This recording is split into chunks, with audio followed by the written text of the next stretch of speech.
Radio Universidad de Chile presenta Palestina por siempre. Un conocimiento del pueblo árabe palestino. Historia, cultura y noticias del pueblo palestino. Conducción: César Abu Aid.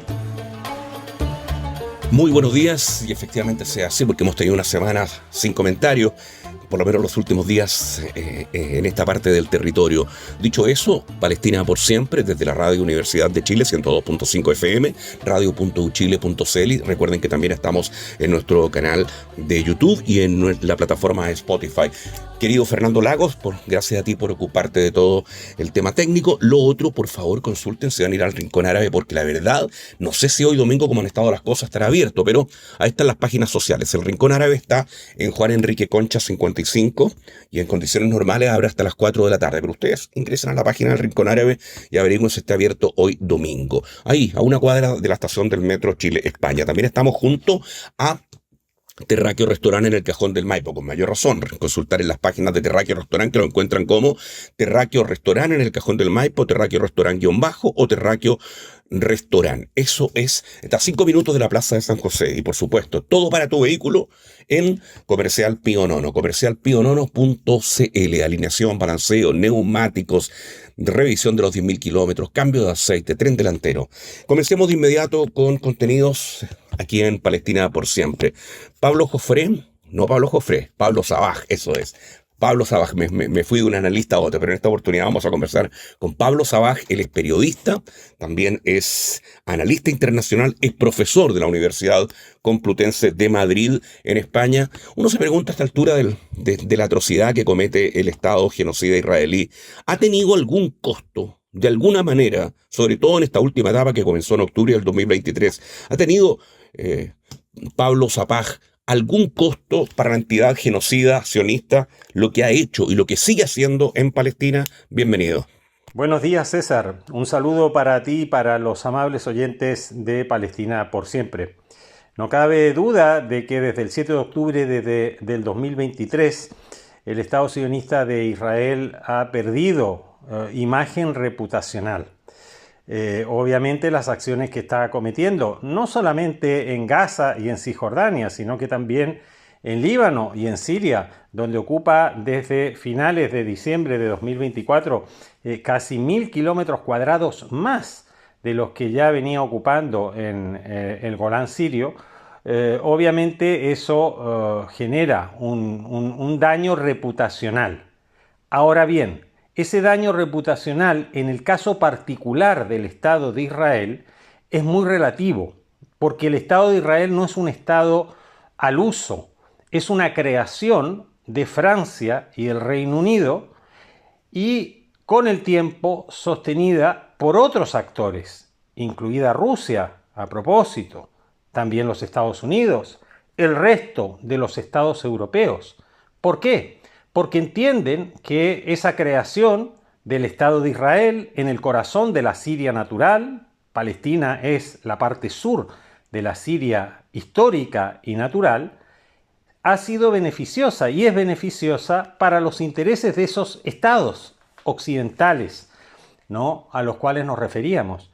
Por lo tanto, más allá de una cierta incomodidad desde el punto de vista reputacional, el Estado de Israel no está sufriendo ningún tipo de consecuencia, porque el Estado de Israel es un instrumento al servicio de otros, y esos otros evidentemente no van a poner sus intereses en peligro o en cuestión por estas cosas que está haciendo Israel y que desde hace mucho tiempo viene haciendo. De ahí entonces que todo este tipo de condenas con la boca chica no van a ninguna parte. Estados como España, por ejemplo, que hacen una laraca porque no van al concurso de Eurovisión en el cual participa Israel, como no podía ser de otra manera al tratarse de una entidad claramente europea, no tiene ninguna consecuencia real, no va más allá de eso. Por otro lado está, la demanda que interpuso Sudáfrica ante la Corte Internacional, que obviamente va a demorar bastante tiempo. Y sea cual sea el resultado, no olvidemos que, digamos, las sanciones jurídicas que se puedan aplicar en un determinado caso, bueno, después hay que aplicarlas. Y para aplicarlas tiene que haber voluntad. En este caso no solo judicial, sino que voluntad política. Y en su caso, incluso voluntad militar. Y de eso no va a haber, porque volvamos al origen. El Estado de Israel es una construcción euro-occidental que responde a los intereses de esos estados. Por lo tanto, más allá de condenas retóricas, de ejercicios de pirotecnia, digamos, para quedar bien, no tiene ninguna consecuencia. En ese sentido, el Estado de Israel está consiguiendo claramente sus objetivos, que son consolidar su proyección en materia de profundidad, de seguridad estratégica en esa región de la Siria natural, que fue donde se creó por parte de los franco-británicos el Estado de Israel, y por otra parte exportar su modelo al resto de la región, su modelo ideológico, la creación entonces de entidades, ya sean estatales, sean autonómicas, sean del tipo que se definan a partir de lo étnico y o lo religioso, como estamos viendo, por ejemplo, en el territorio de la República Árabe Siria, donde ya hay tanto de jure como de facto cantones, autonomías que se definen por la misma razón que se define el Estado de Israel. El Estado de Israel es el Estado judío. Por lo tanto, a este Estado le interesa que en esa región de la Siria natural haya otros estados que se definan por lo mismo. Esto es una parte drusa, esto es una parte kurda, esto es una autonomía cristiana, esto es chií, esto es alawita, esto es sunna, etcétera, etcétera, etcétera.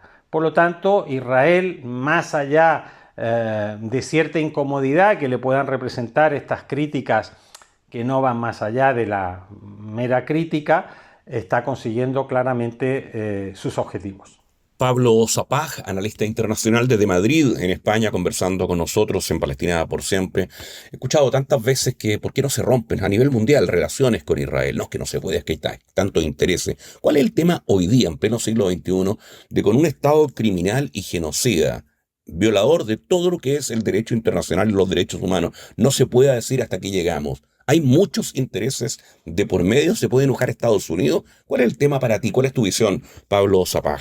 Insisto, César, el Estado de Israel es una creación euro-occidental. Fue creada por los franceses y los británicos a partir de los acuerdos secretos de Sykes-Picot de 1916, la Declaración Balfour de 1917, la ocupación de la Siria histórica y natural a partir de 1919-1920, la partición de la Siria del Sur, es decir, de la Palestina histórica por parte del Reino Unido en 1947 y la creación del Estado de Israel en 1948 por Naciones Unidas, que en ese momento estaba compuesta esencialmente por estados europeos y algunos estados también americanos, ¿no? Pero obviamente Naciones Unidas respondía a los intereses de esas potencias, de Estados Unidos, de Rusia, de Reino Unido, de Francia, etc. Eso no ha cambiado. El Estado de Israel sigue siendo un instrumento fundamental para que una coalición de estados, lo que se conoce como el Occidente colectivo, pueda lograr sus intereses en una región crítica desde el punto de vista de la seguridad, desde el punto de vista de la producción de hidrocarburos, del tránsito de los mismos, pero también desde el punto de vista comercial, las rutas comerciales, y por último, una región clave desde el punto de vista de su simbolismo. No van a renunciar a eso. Por lo tanto, si los actores centrales de, digamos, eso que se da en llamar la sociedad internacional, hablamos entonces de las potencias que están representadas en el Consejo de Seguridad de Naciones Unidas.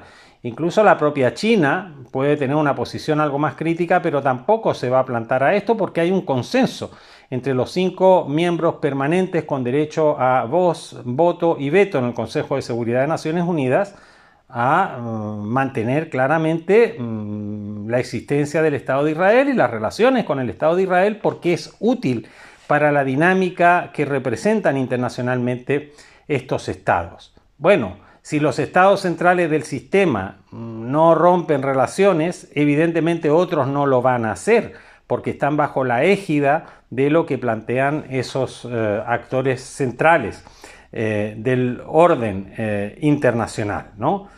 Es útil para, digamos, ese orden la existencia del Estado de Israel, como lo fue o lo viene siendo desde hace más de un siglo atrás. Por lo tanto, los únicos que se plantean rupturas de relaciones o suspensión de relaciones son estados más bien periféricos del sistema, que además terminan pagando un alto precio, ¿no? Un alto precio porque, claro, cuando hablamos de que estados muy importantes del sistema internacional sostienen al Estado de Israel, bueno, indirectamente ejercerán presión sobre esos otros. Ha habido algún Estado latinoamericano, por ejemplo, que ha roto relaciones, ha suspendido relaciones y ha recibido sanciones, directas o indirectas, desde el punto de vista comercial, desde el punto de vista político, etcétera, etcétera, etcétera. Es un error considerar que el Estado de Israel es un ente absolutamente autónomo y que no tiene nada que ver con otras estructuras, porque son precisamente esas estructuras de poder las que determinan el accionar del Estado de Israel, las posibilidades que tiene de actuar como actúa, y por otra parte los límites a las condenas que pueden ir desde una condena verbal hasta la ruptura de relaciones o la suspensión de determinados acuerdos comerciales, teniendo en cuenta además que determinados sectores industriales o tecnológicos israelíes muy vinculados también a la tecnología euroestadounidense, bueno, ejercen la posibilidad de presionar a otros estados. Sistemas, por ejemplo, de regadío muy avanzados, tecnológicamente avanzados, sistemas de control de comunicaciones, etcétera, etcétera. A cualquier estado, digamos, periférico del sistema que se plantee una ruptura con el Estado de Israel, bueno, le pueden suspender un determinado contrato fundamental, por ejemplo, para gestionar sus puertos, para gestionar sus sistemas de regadíos, ni que decir tiene desde el punto de vista de los sistemas de defensa y de seguridad. Una parte muy importante de los componentes y además componentes claves de determinado armamento se produce en el Estado de Israel con tecnología israelí, pero en el marco de acuerdos con empresas que pueden ser estadounidenses, europeas, etcétera. Creo que es eso precisamente lo que explica esta situación, César. Pablo Zapag, periodista, analista internacional, profesor de la Universidad Complutense de Madrid, conversando con nosotros en Palestina por Siempre, este programa que se rige por el respeto al derecho internacional y los derechos humanos. No quiero dejar de preguntarte, como última consulta, Pablo, el tema que está ocurriendo hoy con el famoso Estrecho de Hormuz, la importancia que tiene el Estrecho de Hormuz y esto que es Estados Unidos con Irán, de repente se mete la potencia genocida, también Israel. ¿Cómo estás viendo tú esta situación, Pablo? Lo que en un principio se planteaba como un conflicto con altísimas expectativas respecto a unos objetivos estratégicos que iban desde la destrucción del programa nuclear de uso civil y que según Estados Unidos, Israel era también de uso militar de Israel, el cambio de régimen estatal en Irán, el control de ciertas rutas comerciales, etcétera, etcétera, es decir, un programa de máximos ha ido mutando para quedar más acotado a una cuestión concreta y real, esto sí es concreto y real, que es el control del Estrecho de Hormuz. Y ahí claramente hay que tener en cuenta que el conflicto queda limitado a Estados Unidos y a Irán.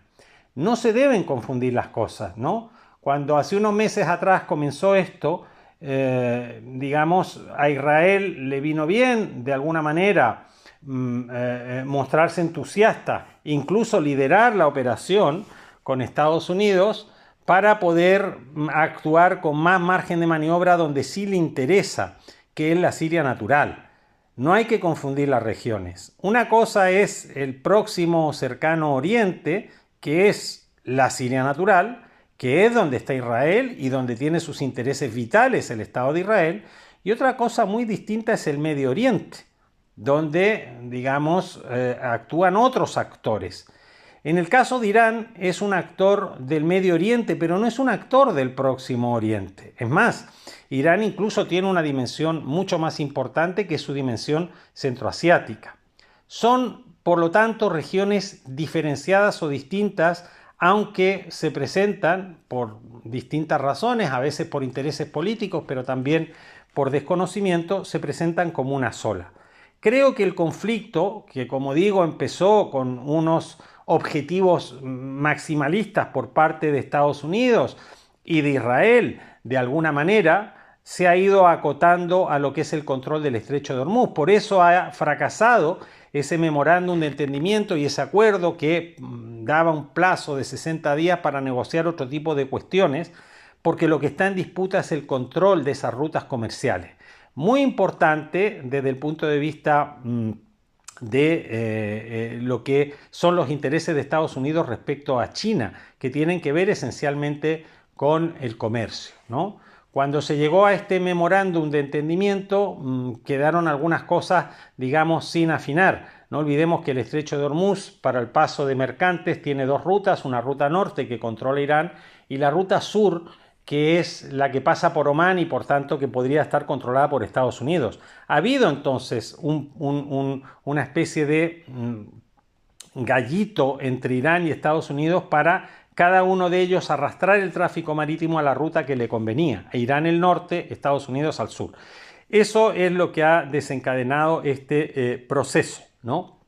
En el cual Israel no está interviniendo, pero le viene muy bien, porque mientras el foco está ahora centrado en el Estrecho de Hormuz, en otra vez las subidas de precio del barril de petróleo, etcétera, etcétera, Israel puede seguir avanzando, y lo está haciendo con mucho éxito, donde realmente le interesa, que es la Siria natural. Israel ocupa una parte muy importante del Líbano, donde ha habido desplazamientos de cientos de miles de habitantes. Israel ocupa 1000 kilómetros cuadrados adicionales de Siria de los que ya ocupaba desde el año 1967, con incursiones diarias. Incluso ya se han establecido colonias de ganaderos sionistas en ese territorio ocupado de Siria. Por no hablar de lo que ya conocemos de Gaza, de Cisjordania, etc.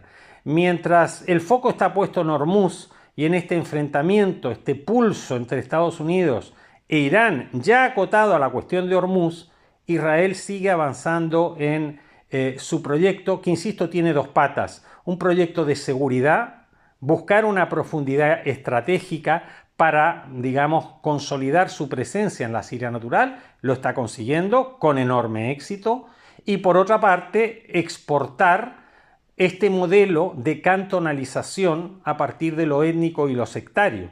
Y para lograr eso, bueno, es muy importante que se produzcan trasvases de población, como está ocurriendo en Líbano, como está ocurriendo en Siria, etcétera, o definiciones políticas siempre desde el punto de vista étnico-religioso. Por mi parte es todo, César. Un saludo para ti y para los amables oyentes de Palestina por siempre. Aviones de papel. Un sobrevuelo rasante por la cultura palestina. Muy buenos días, querida familia radial. Una vez más nos encontramos sobrevolando sus hogares en estos aviones de papel que semana a semana propician el diálogo y la reflexión en torno al arte, la cultura, la actualidad y los derechos fundamentales en Palestina. La crónica del día de hoy lleva por título La lente inquieta. Desde pequeña entendió que contar historias era una forma de resistirse al olvido. Estudió cine y tempranamente asumió la responsabilidad de usar su cámara como un escudo ante la injusticia. En Gaza, donde el tiempo suele medirse entre una bomba y la siguiente, Bisan Auda aprendió que registrar la realidad podría ser también una manera de preservar la memoria.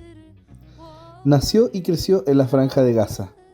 Mucho antes de ser reconocida por millones de personas, ya recorría mercados, aldeas y centros culturales, documentando la vida cotidiana de un pueblo que rara vez aparecía en las noticias justamente por esto.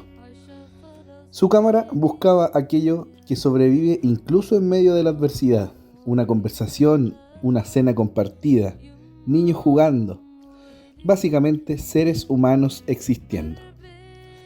Cuando Israel transformó las calles en ruinas y condenó a cientos de miles de personas a abandonar sus hogares, Bizán decidió no dejar de filmar. Con un teléfono móvil y una pequeña cámara comenzó a registrar su propia huida, la de su familia y la de miles de palestinos desplazados. Sin grandes equipos de producción ni estudios, convirtió las redes sociales en una ventana desde donde el mundo podía observar una realidad que se desarrollaba minuto a minuto. Sus videos no mostraban únicamente edificios derrumbados o destrucción, mostraban personas, adolescentes que seguían jugando entre improvisadas carpas, madres organizando ollas comunes, médicos dando sus propias vidas para salvar las de otros, y vecinos compartiendo lo poco que les había quedado en pie. Con el paso de los meses, sus registros fueron vistos por millones de personas y recibieron reconocimiento internacional por su valor documental. Sin embargo, más allá del reconocimiento, Bizán ha insistido en que su trabajo no busca convertirla en protagonista. Su objetivo ha sido siempre el mismo: que las historias de Gaza no sean convertidas en ruina. El periodismo suele hablar de cifras, miles de desplazados, cientos de edificios destruidos, decenas de víctimas, pero las cifras no abrazan, no recuerdan nombres, no cuentan quién preparaba el café, no cuentan quién preparaba el pan. No hablan de aquellos jóvenes que querían convertirse en médicos o en músicos. Eso es precisamente lo que hace Bizán Ouda: devolverles rostro y voz a quienes corren el riesgo de convertirse en un número más. Quizás por eso sus imágenes y sus videos conmueven tanto, porque no hablan únicamente de destrucción, sino que de dignidad, de una ciudad que, pese al miedo y las pérdidas, pese a la constante amenaza, continúa aferrándose a la vida. Gracias por compartir este vuelo conmigo. Nos volvemos a encontrar la próxima semana, siempre luchando junto al pueblo palestino. Soy el profesor y activista Felipe Salas y esto es Aviones de Papel.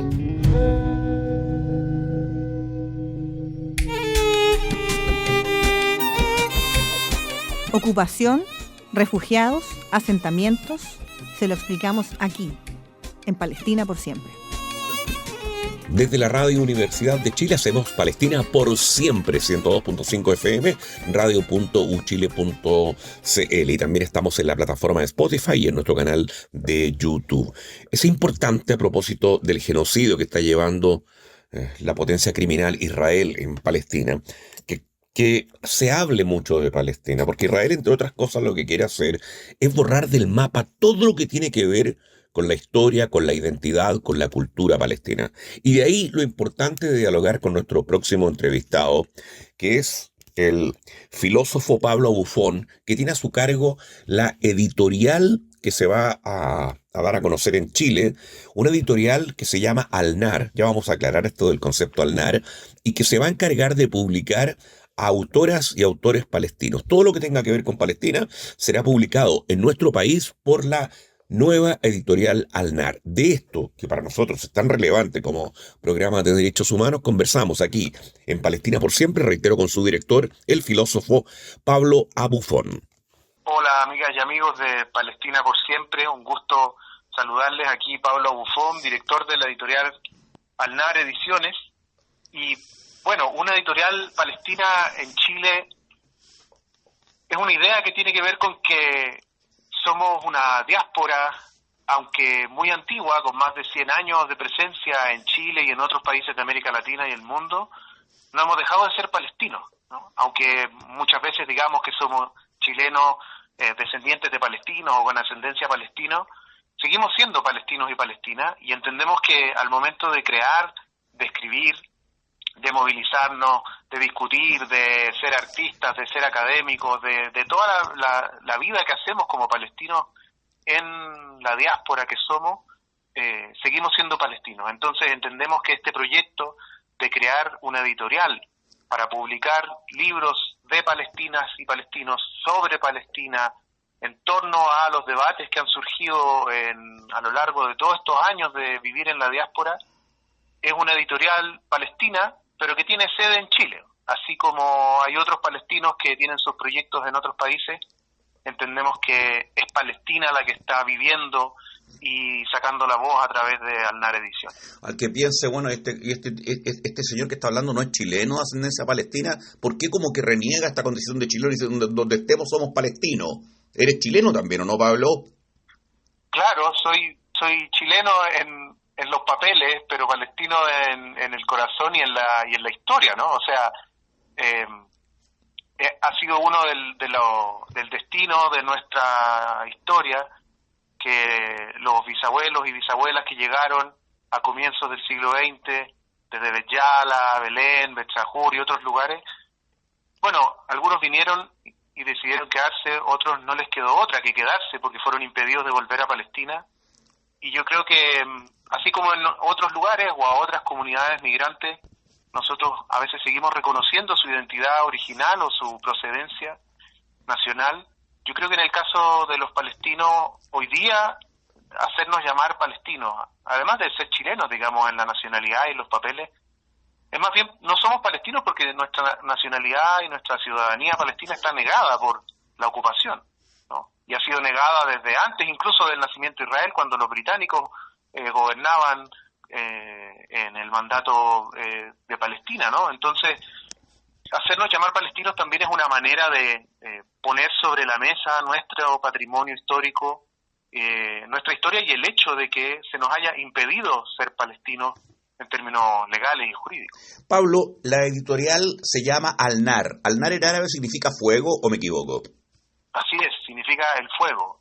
Y viene es una palabra, la palabra el fuego, que la tomamos de una frase conocida en Nablus, en la ciudad palestina de Nablus, que es Jabal al-Nar, que es la montaña de fuego, y es conocida así porque Nablus, una ciudad montañosa, ha sido el lugar de resistencia en contra de diversas intentos de invasión colonial desde la época de Napoleón, digamos, que intentó atravesar el pueblo y los habitantes de Nablus decidieron incendiar los cerros y sus olivares, y desde ese momento que adquirió ese nombre legendario de la montaña de fuego. Y también, posteriormente, ha sido un lugar de resistencia en contra de la ocupación desde la Nakba, y también durante las intifadas, Nablus y sus montañas y sus habitantes montañosos, digamos, han sido también parte de esa resistencia. Entonces quisimos rescatar un nombre que nos parecía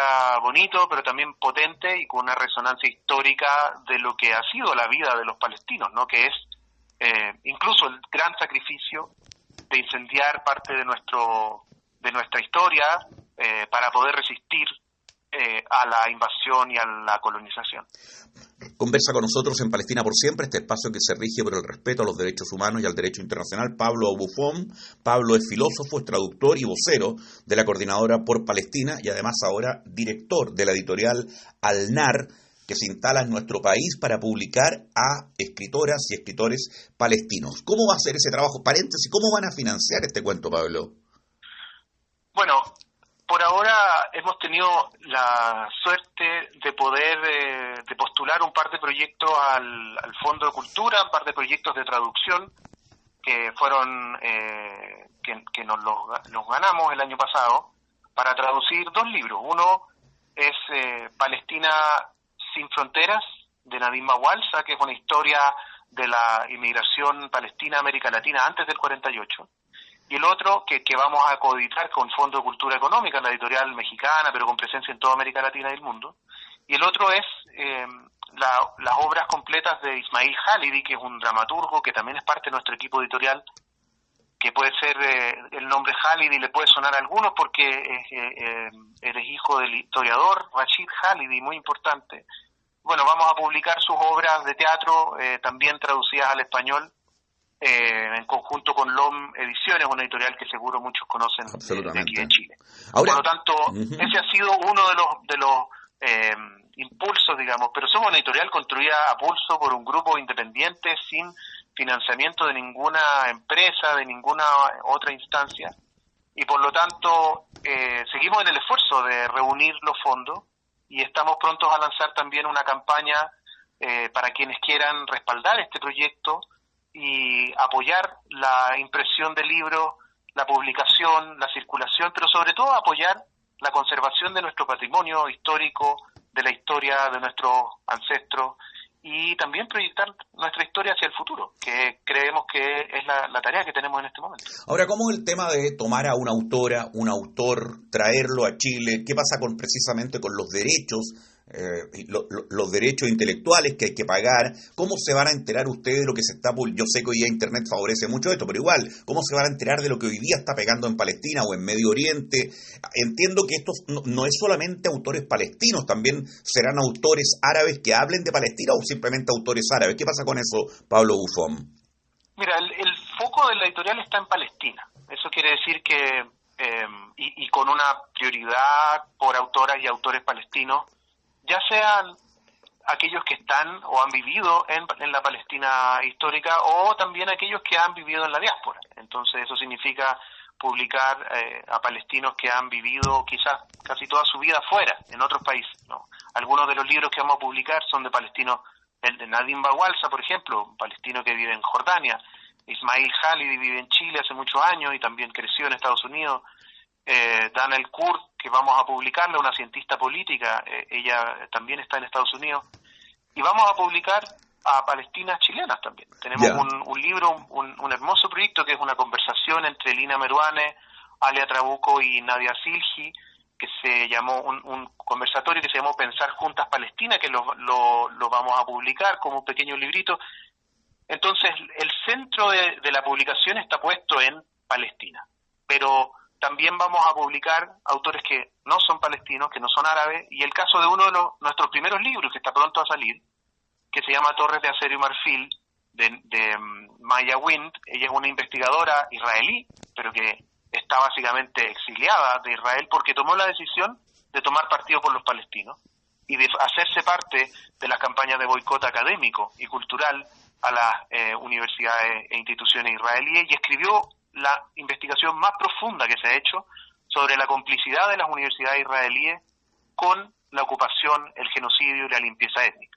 Y ella muestra en su investigación, que vamos a publicar pronto, que ya está publicada en España en una coedición entre Alnar Ediciones y Verso Libros, ella muestra cómo podemos decir que las universidades israelíes no son entidades académicas, sino más bien entidades militares, político-militares, y que tienen un rol principal en la ocupación, en ocupar Palestina, a través de argumentos jurídicos, de actividades arqueológicas, de desarrollo tecnológico y militar, de fortalecer desde el nacimiento del Estado de Israel, incluso desde antes, con universidades que se fundaron en los años 20, mantener, funcionando la ocupación.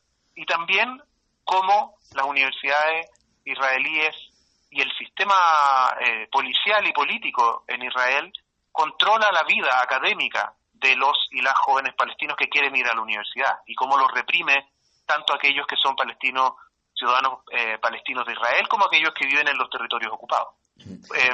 Y esa es una investigación que no es de una persona palestina, pero que es fundamental para mostrar la importancia de el respeto a los derechos humanos y cómo Israel es una entidad que a lo largo de toda su existencia y en instancias tan importantes como las universidades también se hace parte de esa violación a los derechos humanos y al derecho internacional. Toda esta información que estamos dialogando con el director de Alnar está en el Instagram de ustedes, que es Alnar Ediciones, Pablo Bufón. Así es. Perfecto. Lo otro, aquí ustedes se han constituido con todo, como diría alguien. Tienen equipo editorial. ¿Qué pasa con ese equipo editorial de Alnar Ediciones que publica textos palestinos en Chile? Bueno, este es un proyecto que surgió en la conversación con Rodrigo Carmi, con Yasna Musa, con Ismail Khalidi, entre los más cercanos, que hablábamos sobre, primero, la idea de que en Chile nunca había habido una editorial de palestinos y palestinas, o chileno-palestinos, ¿no? Han habido publicaciones, han habido revistas, se han publicado libros por parte de distintas instituciones, pero una editorial que se dedique principalmente y exclusivamente a la tarea de publicar libros, nosotros al menos no hemos podido rastrearlo, ¿no? Me encantaría que nos corrigieran, Pero lo que vemos es que hacía falta, ¿no? Y en este contexto más todavía porque mucha gente palestina joven que quiere educarse, gente chilena que quiere también conocer y aprender más sobre Palestina y su historia, veíamos que hacía falta un espacio desde donde publicar, desde donde promover nuestra historia y también un debate público, ¿no? Por ejemplo, en el tema de los convenios universitarios con universidades israelíes, que muchas universidades sostienen.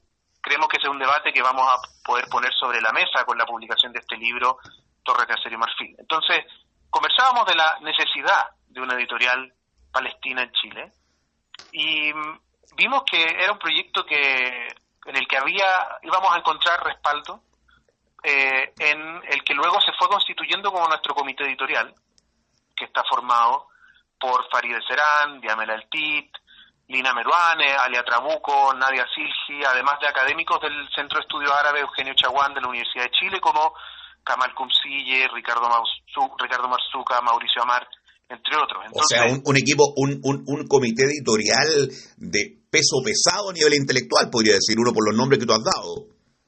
Eso es lo que nos dimos cuenta, ¿no? Que los palestinos y las palestinas en Chile tenemos voces intelectuales, escritoras, escritores, académicos, investigadores, que tienen una trayectoria muy potente y que, por decirlo en simple, no nos estábamos sentando todos juntos en una mesa, ¿no? Y Alnar Ediciones tiene también la intención de reunir esas voces, esos trabajos en un mismo espacio y por lo tanto construir también no solo una editorial, ¿no?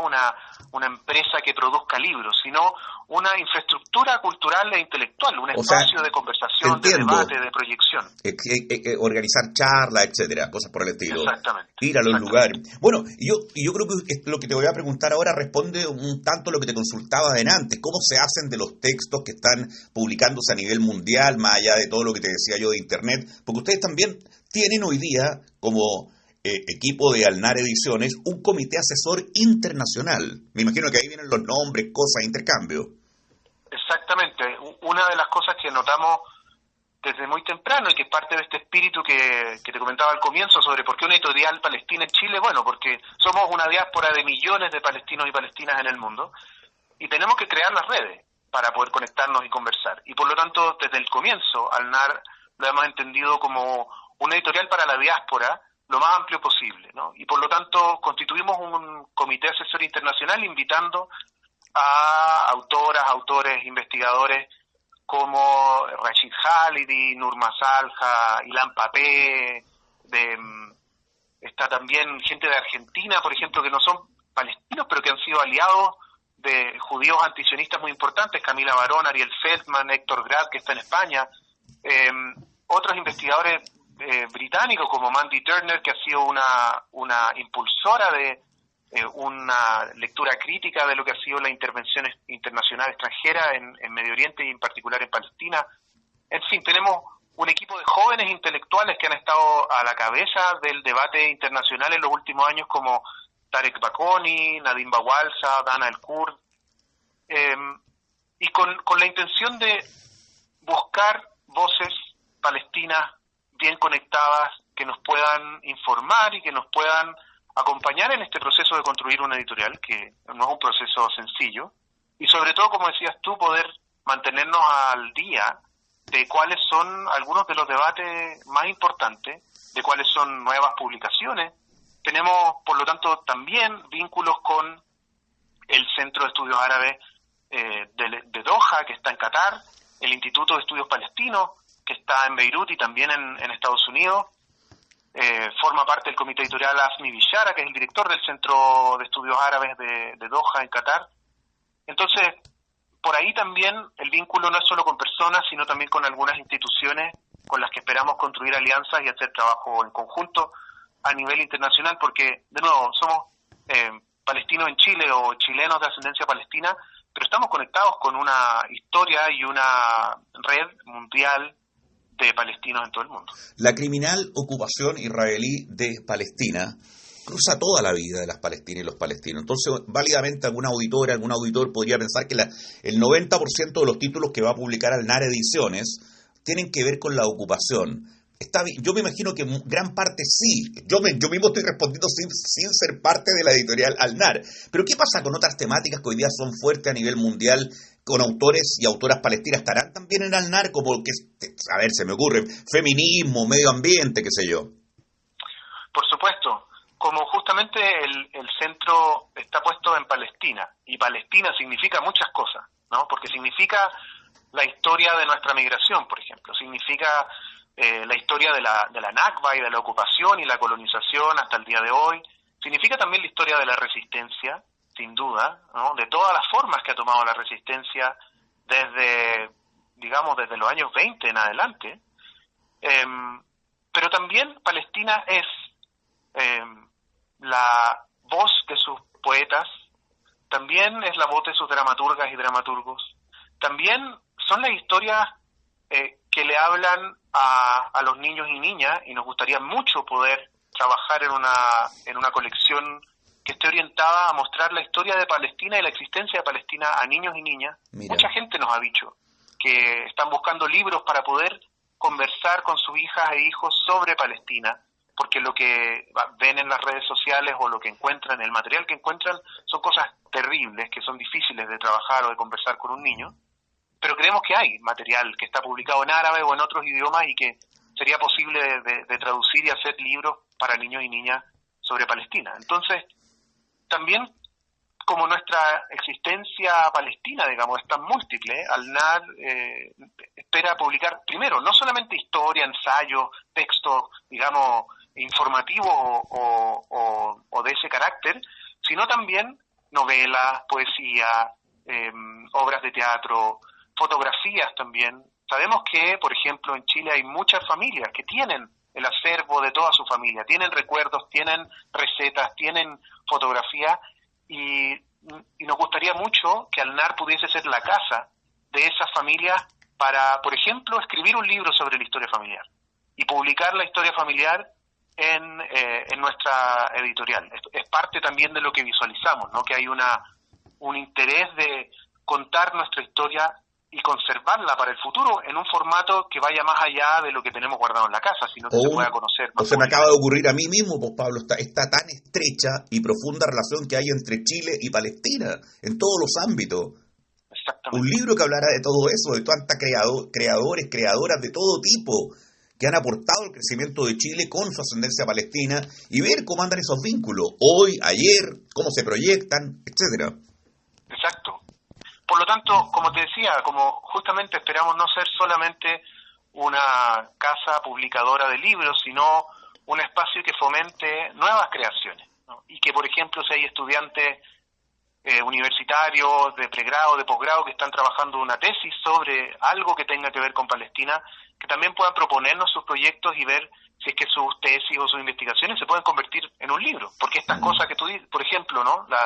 La historia de los palestinos en Chile se ha escrito de distintas maneras, pero estaría bueno una investigación nueva que pudiese contar esa historia al día de hoy, con los distintos factores que eso tiene, ¿no? El rol de los comerciantes y empresarios palestinos en la historia de Chile, el rol de quienes han sido políticos, representantes políticos, artistas, etcétera. O sea, en todas las áreas. O también un libro, a mí, por ejemplo, me parecería muy interesante, algo que hasta el día de hoy yo no entiendo, Pablo Bufón, y te lo pregunto a ti como director de Alnar, esta contradicción que yo veo en muchos palestinos y palestinas aquí en el país, que se declaran defensores de los derechos humanos y piden el derecho internacional, que lo respeten y todo lo demás, en Palestina, pero aquí en Chile miran para el otro lado, digamos. Aquí da lo mismo lo que ocurra. Yo no entiendo cuando tiene una mirada de un mundo mejor, me parece que tiene que ser completa. No quiero ese mundo mejor para este lugar, pero no para este otro lado. A mí me parece que hay como una contradicción en mi punto de vista.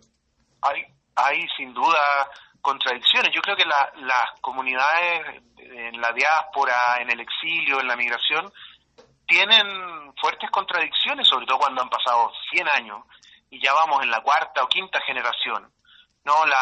El nivel de asimilación y de integración es muy grande, y a veces esto de ser palestino no es tan importante como ser chilenos, que en algún momento algún antepasado vino desde Palestina, ¿no? Y se va quizás se va diluyendo ese compromiso histórico. Yo creo que en los últimos años hemos visto un cambio, hemos visto un proceso de repalestinización de mucha gente joven y vieja también, que se ha reencontrado con sus orígenes palestinos, que ha querido aprender más cuando no sabía, que ha querido aprender el idioma, y además que sobre todo ha sentido la rabia de lo que significa... De tanta brutalidad, de la ocupación y sobre todo de lo evidente que es, por ejemplo, el rol de Estados Unidos y de Europa en Palestina. Y eso significa que van a empezar a ver, yo creo, esas contradicciones en sí mismos cuando aparece el rol de Estados Unidos y de Europa en América Latina, ¿no?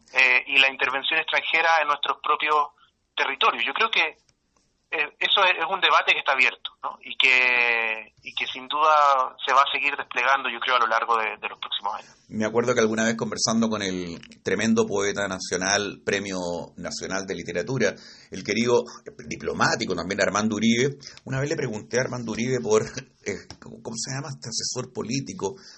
Enrique Correa. Creo que Enrique Correa, porque estoy leyendo tu currículum, Pablo, tú eres filósofo, eres traductor.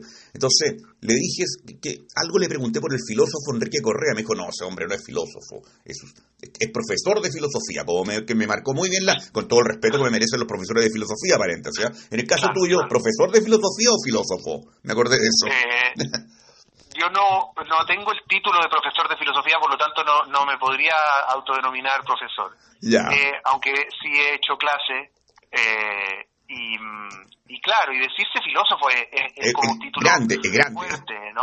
Suena como grande, pero yo hace poco me titulé de biólogo, estudié ciencias biológicas y no suena tan raro decirse biólogo cuando uno tiene el título profesional de biólogo, pero bueno, ha sido parte de mi trabajo a lo largo de los años como escritor de muchas columnas, como analista internacional en diversos momentos de los años recientes de la historia de Chile tan turbulenta que hemos tenido, que claro, no es inevitable pensar desde mi propia formación académica y profesional, que es desde la filosofía originalmente, y por lo tanto, claro, podría ser que uno se merezca o pueda reivindicar el título de filósofo. Querido Pablo Bufón, director de la editorial Palestina en nuestro país, Alnar Ediciones. Entonces, cualquier información que ustedes, queridas auditoras, auditores de Palestina por Siempre, quieran indagar, pueden ir al Instagram, que es Alnar Ediciones. Ahí está todo, y esto ya está operando, ¿no es cierto, Pablo? Así es, el primer libro está en imprenta, así que pronto va a estar en librería y a través de la web también alnar.cl, alnartodojunto.cl, que va a estar pronto arriba en internet. Te agradezco mucho tu esfuerzo personal, el de toda la gente que está integrando los distintos equipos de Alnar Ediciones y gracias por visibilizar la realidad, la cultura, la identidad palestina a través de esta editorial que le deseamos lo mejor del mundo, Alnar Ediciones, una editorial palestina en Chile. César. A ti, querido Pablo Bufón, gracias por este diálogo. César. Espero que algún día podamos publicar una selección de las entrevistas de Palestina por Siempre, sería hermoso.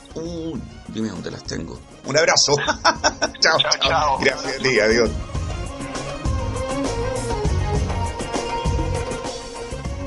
Nos acompaña en Palestina por Siempre Terráqueo Restaurant, El Rincón Árabe, a una cuadra de la estación del metro Chile-España y por supuesto Comercial Pío Nono. Encuentra tu sucursal más cercana en comercialpionono.cl. Vamos a Palestina. Recuerden, importante, estamos en el canal de YouTube de Palestina por Siempre y también en nuestra plataforma Spotify. Ahora sí, vamos a ir a Palestina Ocupada. En Palestina Ocupada está el cientista político corresponsal de nuestro espacio, Javier Abuaid.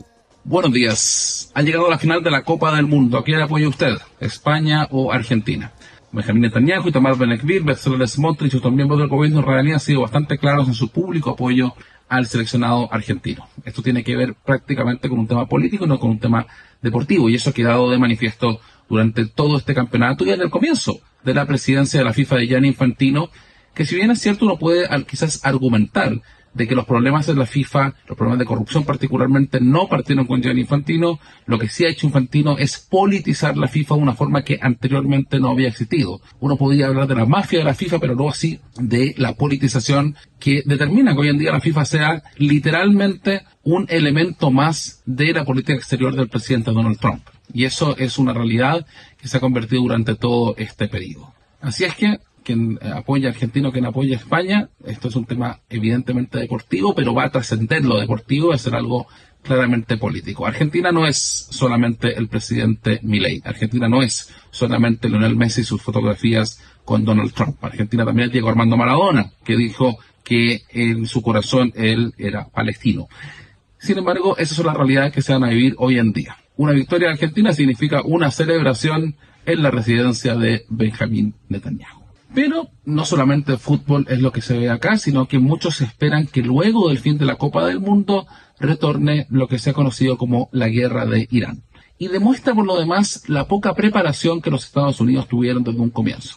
Recuerda cuando, antes de asumir su presidencia, José Antonio Kast, el actual presidente de Chile, emitió un comunicado de apoyo en el primer día de ataque de Estados Unidos a Israel en contra de Irán, señalando de que Chile tendría que aliarse constantemente con quienes buscan la libertad. Bueno, hoy en día no se entiende cuál es la lógica de esta guerra, salvo que ha cambiado completamente. Ya no es el tema de la posibilidad de que Irán pueda adquirir armas nucleares, ya no es el cambio de régimen en Irán, ahora ya es el control sobre el estrecho del Hormuz. Por un lado, el mismo día, Donald Trump señala de que van a proteger, entre comillas, el estrecho del Hormuz, se van a convertir en los guardianes Estados Unidos del estrecho del Hormuz, que es un estrecho que constantemente tuvo acceso libre por cuanto bajo el derecho internacional marítimo, eso es, o el derecho del mar, eso es la realidad del estrecho del Hormuz, independiente de la soberanía que puedan tener en ciertas partes del estrecho mismo.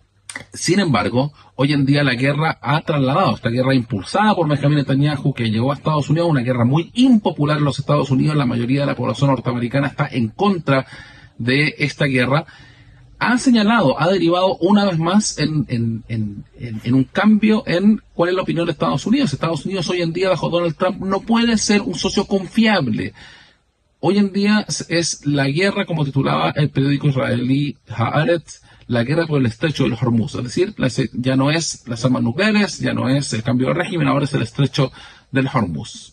Trump dice en el mismo día que él quiere cobrar un 20% de impuesto a los barcos que vayan cruzando por el estrecho del Hormuz. El mismo día el Ministerio de Defensa norteamericano señala que ellos no van a cobrar absolutamente nada. Irán señala de que ellos van a empezar a atacar nuevamente blancos norteamericanos en la región, y se han atacado blancos en prácticamente todos los países árabes de la región, incluyendo misiles que han llegado hasta Jordania. Entonces se puede esperar probablemente que luego del fin de la Copa del Mundo esto vaya a recrudecer bastante, algo que puede poner también en duda las posibilidades de un acuerdo en el Líbano y por qué no decirlo también en el caso de Palestina y particularmente en Gaza. Esa es la realidad que se sigue llevando a cabo en el estrecho del Hormuz, en un contexto en el cual Israel, como hemos comentado en programas anteriores, va a elecciones el día 28 de octubre. En esa fecha, hasta el momento las encuestas dicen que Netanyahu perdería la elección, pero no queda muy claro si es que la oposición va a poder formar gobierno, y esa es otra realidad. En Israel, por el sistema parlamentario que existe, pues, se podría dar un escenario donde alguien que sea con una minoría también podría llegar a formar gobierno, siempre y cuando ciertos sectores de la oposición simplemente le den un voto de confianza.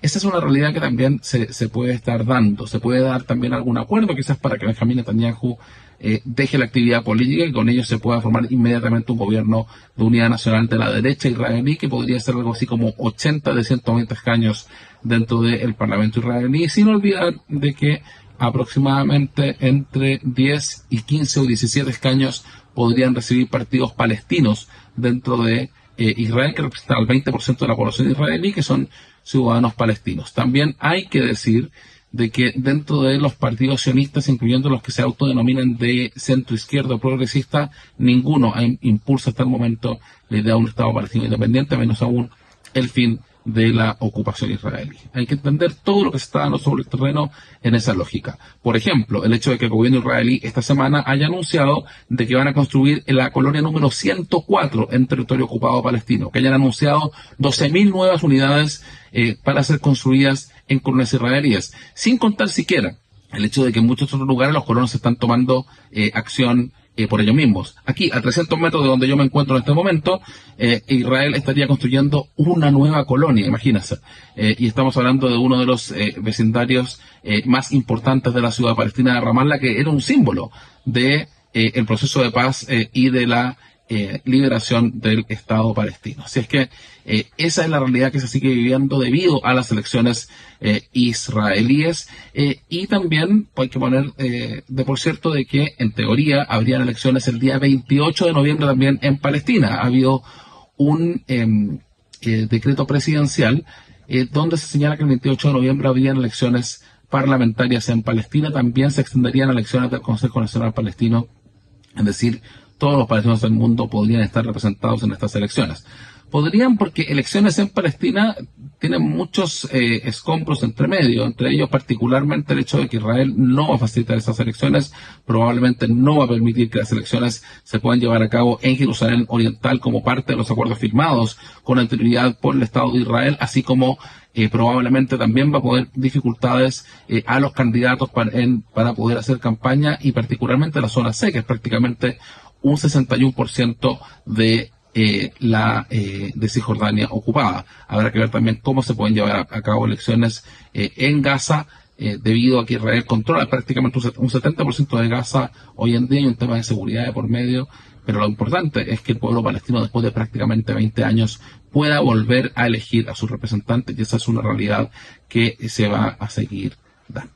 Dentro de este contexto también lo que nosotros hemos anunciado hace bastante tiempo, de que la política exterior de Chile no solamente va a cambiar, sino que incluso podría aliarse a las estrategias comunicacionales del Estado de Israel. Y eso se da claramente en el caso de la Embajada de Chile en Israel, desde que el señor Gabriel Sariasny, que fue uno de los principales lobistas para los intereses israelíes en Chile, asumiese como embajador de Chile en Israel.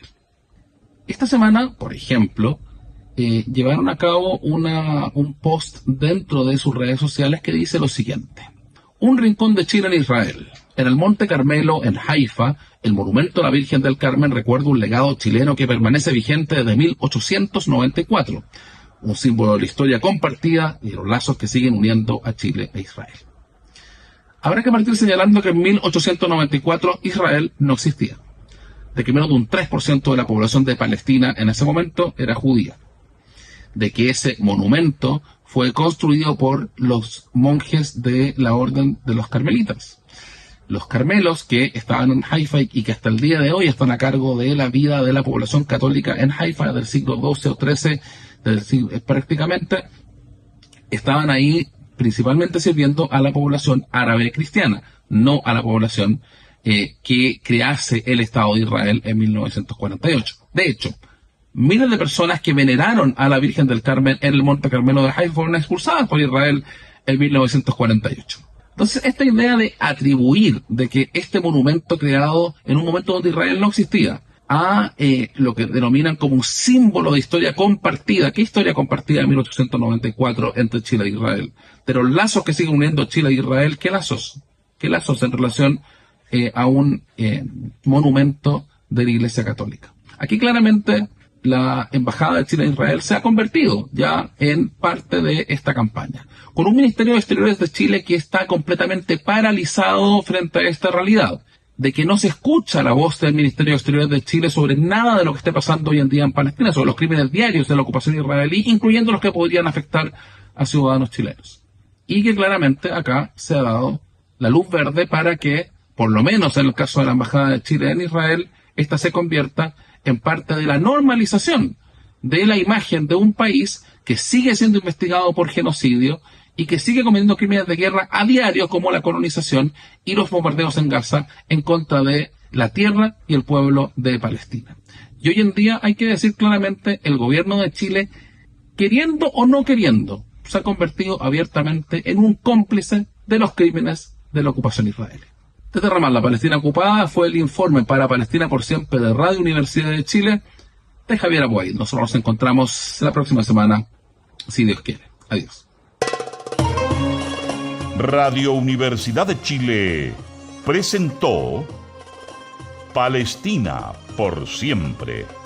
Conversación, noticias y análisis sobre Palestina y Medio Oriente. Palestina por Siempre.